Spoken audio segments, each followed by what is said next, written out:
नांदेडमधली सध्याची आपण ही दृश्य पाहतोय। भाजपचे नेते अशोक चव्हाण हे आपला मतदानाचा हक्क बजावण्यासाठी या ठिकाणी मतदान केंद्रावर दाखल झालेले आहेत। नांदेडमधली ही सध्याची दृश्य आज महत्त्वाच्या राज्यात दुसऱ्या टप्प्यात 8 मतदारसंघामध्ये होणाऱ्या निवडणुकीत चुरशीच्या लढती पाहायला मिळत आहेत। याच पार्श्वभूमीवर अशोक चव्हाण देखील मतदानासाठी दाखल झालेले आहेत। आपल्या कुटुंबियांसमवेत ते सध्या मतदानाचा हक्क बजावत आहेत आणि मतदानाची प्रक्रिया पार पडत आहेत। प्रकाश आंबेडकर, नवनीत राणा, प्रतापराव जाधव, संजय जाधव, प्रतापराव चिखलीकर अशा उमेदवारांचं भवितव्य आज ठरणार आहे आणि नांदेडमध्ये नेमका खासदार कोण होणार याकडे सगळ्यांच्या नजरा असणार आहेत। प्रताप पाटील चिखलीकर विरुद्ध वसंत चव्हाण अशी प्रमुख लढत या ठिकाणी पाहायला मिळते। देश के सुषमा स्वराज जी जिस तरीके से देश के प्रति योगदान अमित शाह जी योगदान दे रहे हैं वो पॉजिटिवनेस मेरे में है और मैदान है, हर कोई लड़ सकता है। सबको शुभकामनाएं। है ओबीसी आरक्षण का मामला है, आप कैसे देखते हैं इन सारे मामलों को जो चुनाव प्रचार में अब तक रहे? मैं आपको इतना ही बता सकती हूँ, एक 52 वर्ष के राहुल गांधी जी से लोग यही एक्सपेक्ट कर सकते हैं कि इस देश का जितना भी संवैधानिक हक इस देश के नागरिकों को मिला है वो छीनने की बात राहुल गांधी जी कर रहे हैं।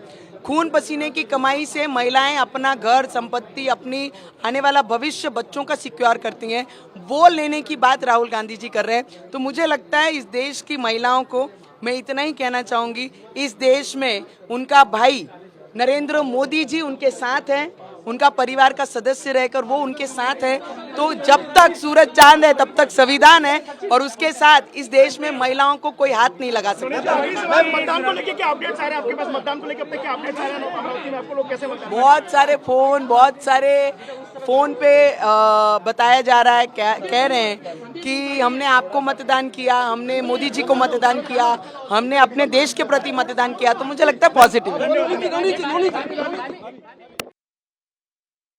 यांची आपण प्रतिक्रिया ऐकलेली आहे। यावेळी त्यांनी राहुल गांधी यांच्यावर टीका केलेली आहे, तसंच मतदान करण्याचं आवाहन देखील लोकांना केलेलं आहे। आणि यानंतर नांदेडमध्ये जाऊयात। नांदेडमध्ये अशोक चव्हाण आपल्याला मतदानाचा हक्क बजावताना दिसून येत आहेत। नांदेडमध्ये अतिशय महत्त्वाची अशी चुरस आपल्याला पाहायला मिळते। नांदेड मतदारसंघात भाजपचे खासदार प्रतापराव चिखलीकर आणि काँग्रेसचे वसंत चव्हाण यांच्यामध्ये थेट लढत होतीये। निवडणुकीच्या तोंडावर अशोक चव्हाण यांनी भाजपमध्ये प्रवेश केल्यामुळे नांदेडमधील राजकीय समीकरण ही बदललेली होती आणि आता ते भाजपचे नेते आहेत आणि सध्या मतदानाचा हक्क बजावत आहेत।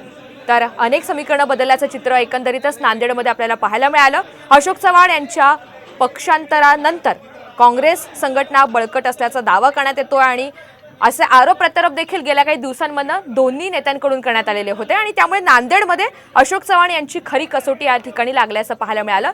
सध्या अशोक चव्हाण हे मतदानाचा हक्क बजावत आहेत आणि या ठिकाणी कुटुंबियांसमवेत ते दाखल झालेले आहेत। मतदानाची प्रक्रिया पार पडताना आपल्याला अशोक चव्हाण दिसून येत आहेत। प्रताप पाटील चिखलीकर भाजपचे विरुद्ध काँग्रेसचे वसंत चव्हाण असा थेट सामना आपल्याला या ठिकाणी पाहायला मिळतोय। लोकसभेच्या दुसऱ्या टप्प्यातील मतदानाला सकाळी सुरुवात झालेली आहे। राज्यामध्ये दुसऱ्या टप्प्यात आज 8 मतदारसंघामध्ये होणाऱ्या निवडणुकीमध्ये चुरशीच्या लढती पार पडतायत। विदर्भातील 5 पैकी वर्धा, यवतमाळ, वाशिम महाविकास आघाडी विरुद्ध महायुती अशी थेट लढत या मतदारसंघामध्ये आपल्याला पाहायला मिळते। सध्या अशोक चव्हाण हे नांदेडमध्ये आहेत, मतदानाचा हक्क बजावतात। ही सगळी संपूर्ण प्रक्रिया पार पडतात। या सगळ्या नेत्यांकडून आता खरं तर लोकांना देखील मतदान करा असं आवाहन केलं जात आहे, कारण विदर्भात पहिल्या टप्प्यातील मतदानाची टक्केवारी काहीशी घसरल्याचे चित्र पाहायला मिळालेलं होतं आणि कडक उन्हाळा आणि मतदारसंघांमधील निरुत्साह याचा फटका मोठा बसलेला होता।